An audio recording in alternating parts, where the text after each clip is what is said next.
So another Premier League game week is here and it is coming thick and fast now. So I'll be giving my predictions and you tell me if I'm a fool or not, because last few game weeks I have been giving a lot of wrong predictions. So I don't think I've been doing well. But let's see if I can do get a few right in this game week. So Fulham versus Manchester City.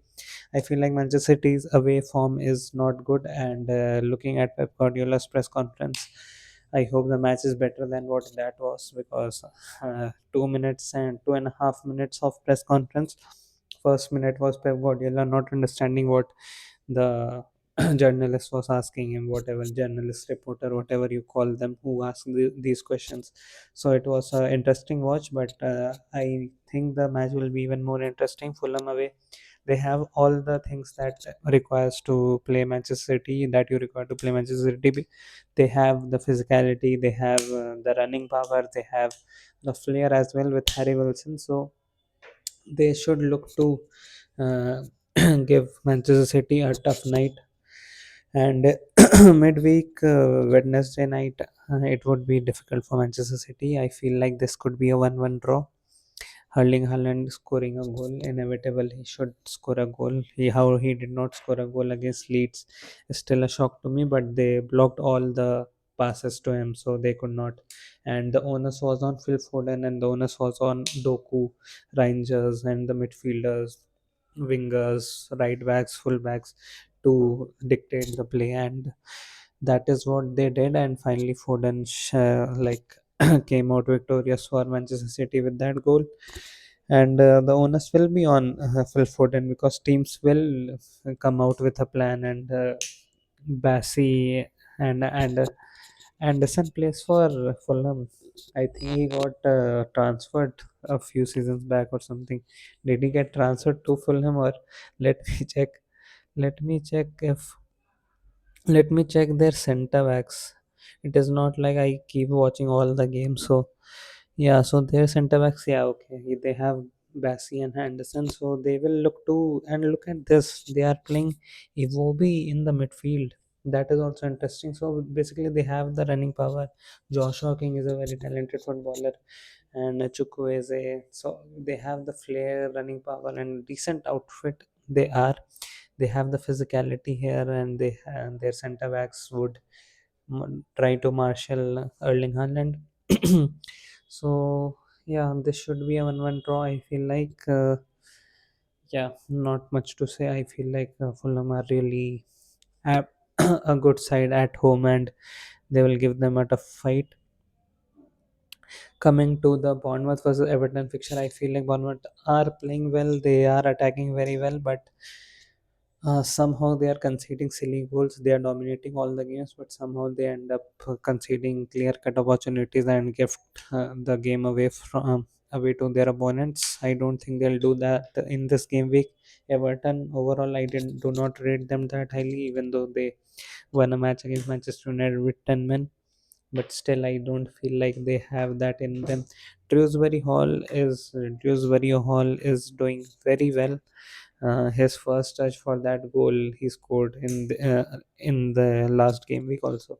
Like, he has been doing pretty well, and his hopes of playing the World Cup are slim, but he's giving his all. So yeah, that is what I think about this fixture. This should be a 3-1 Bournemouth win. Newcastle versus Tottenham. Obviously, there is a one big club and a small club named Tottenham here, and I feel like Newcastle are going to dominate them. Newcastle are gaining momentum. They are gaining their form back. Chiao is doing very well, and then they have their attacking mojo back. Voltemade is a good striker. He scored a very nice goal, and you see him and you know that he has that finishing killer instinct in him, and you can rely on him in front of the goal. We can't say that about a lot of strikers in the Premier League at this moment of time. If you look at the Chelsea strikers and their attackers, they cannot relate to what I said about my Voldemort. Lewis Hall is doing well, obviously, and then Lewis Miley. These are such similar yet confusing names. I was I might as well say Miles Lewis Kelly. But yeah, these players are playing well. Their left side is functioning well, and even Livramento and their fullbacks are the key for Newcastle. If Livramento and Lewis Hall are fit, they are a proper side, and you will find them difficult to beat at home.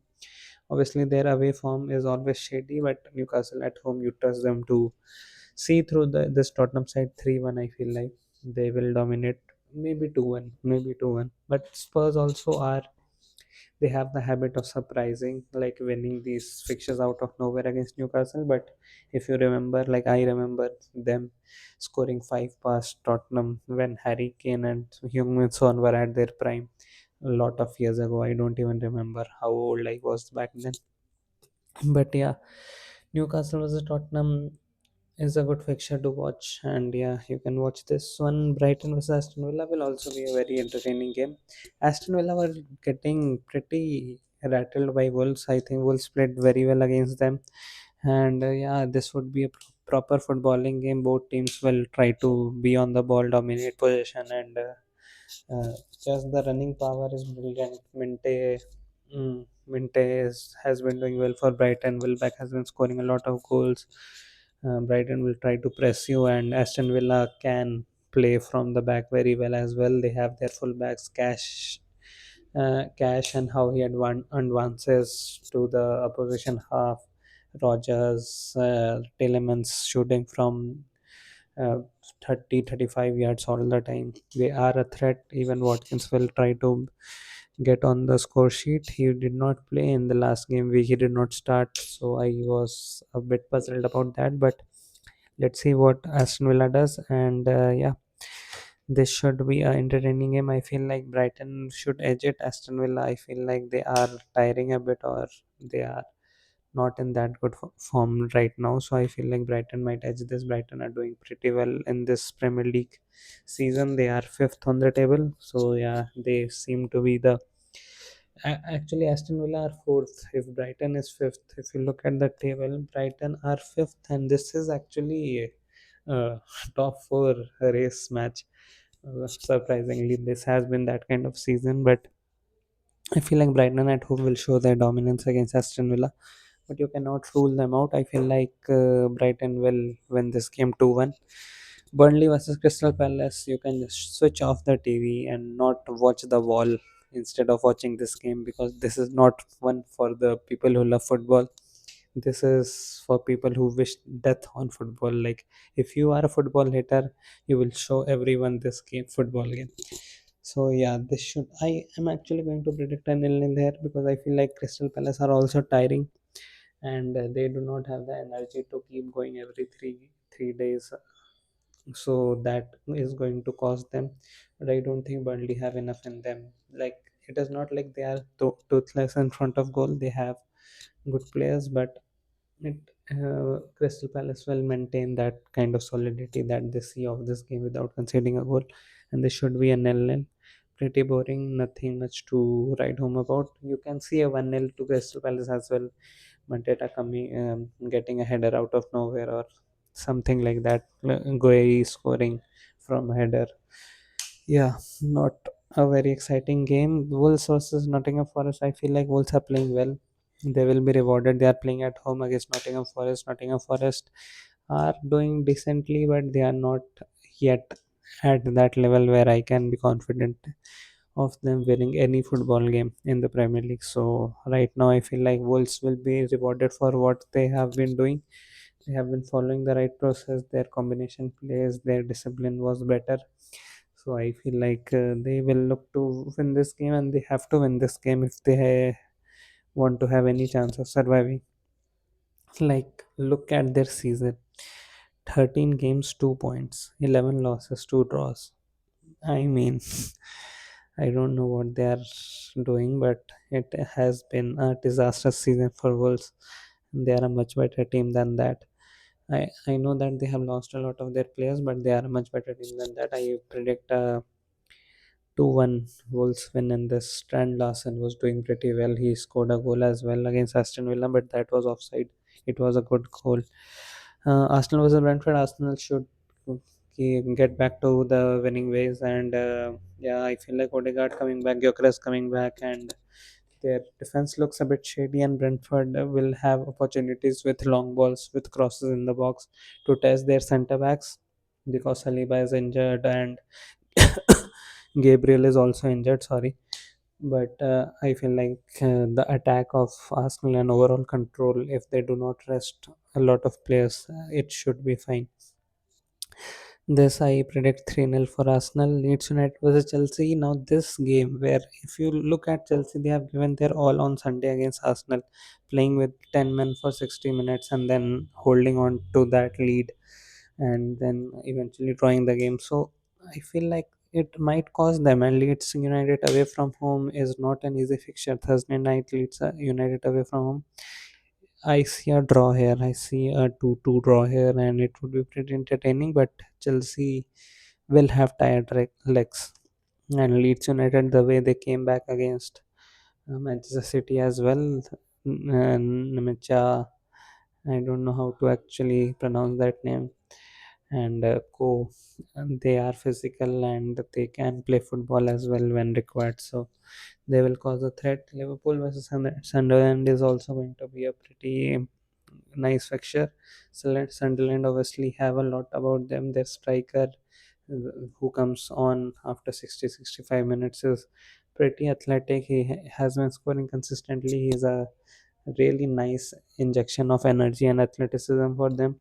In the later half of the games, Granit Xhaka controlling the midfield, Ballard and Co. Like obviously, I have not seen every game they have played, but I expect good performance from Sunderland, and I feel like they can cause an upset here. But I will go with a 2-2 draw here as well. It should be an entertaining game. Isaac scored a goal against West Ham last game week, so he will feel more confident. Will they play Mo Salah? I feel like they are not going to play Mo Salah away from home, but at home Mo Salah still plays. They'll dominate. They'll create chances, but they Granit Xhaka can thread passes through their defense, their non-existent midfield when the teams come to attack them, and that can cause them issues. Manchester United versus West Ham. Manchester United are looking like they are in good momentum. West Ham United should be a relatively easier task, but you never know with Manchester United. Like losing to 10-man Everton, you can just simply not predict what is going to be, which United team is going to turn up. But yeah, let's see what happens in this game. I still would go with a 2-1 win to Manchester United. Won't be a pleasing game to watch. Paqueta getting that red card was also very fishy. I don't know what he was doing, but it looked like something was up with him getting a red card, because it felt like he wanted that red card, and there would have been high stakes on a red card for Paqueta in that game. I guess investigation needs to be taken and he needs to be caught for whatever he did. Um, yeah, so this is going to be the Premier League game week, and if these fixtures go the way I want them to, or I have predicted them to be, then Arsenal would be comfortable. Other teams, if you look at, I have predicted a draw for City, I have predicted a draw for Chelsea, Liverpool, Tottenham. I have predicted a loss. I have predicted a win for Brighton, Sunderland. I have predicted a draw. So basically, Manchester United can see themselves coming up the table. They are at 21 points at the seventh position. They can come up to fifth position at most, I guess, because of their goal difference. But yeah, they won't mind it. And if Aston Villa lose by 2 goals and the Manchester United wins by 2 goals, then it could be different. But even then, they would have scored lesser goals than Aston Villa. Is that true? No, that is not true. They have scored more goals, so they would be above Aston Villa, and they would still see themselves at fifth position because Brighton or Aston Villa, one of them is going to gain a point, and if either of those teams gain a point, you cannot go to the fourth position. Sunderland with a draw will keep their position. Liverpool with a draw will keep their position. Crystal Palace with a draw or a win will climb up the table maybe. And yeah, Newcastle with a win will look to come to the top half of the table. Wolves will get a ray of hope given that Nottingham Forest are at 12 points. They'll find themselves 7 points off safety then, and if they can win a game or two more, that will give them the confidence, and it would be like someone has injected life into them. Fulham at 15th at in with 17 points, by the way. So you see the 15th team in this table is simply 5 points away from the fifth team in the table, and that is the difference. This Premier League season has been actually excellent. It has been tough. Any team can beat any team, but yeah, let's see what happens. And that is why my predictions are also not going as accurately as I would want them to. So it is not my fault. This Premier League season is just like that. So let's see what happens. I'll see you after the games, maybe, maybe not, but I'll see you someday if I don't pass away in the upcoming days for some reason or the other. So I'll see you after these Premier League fixtures, and yeah, bye.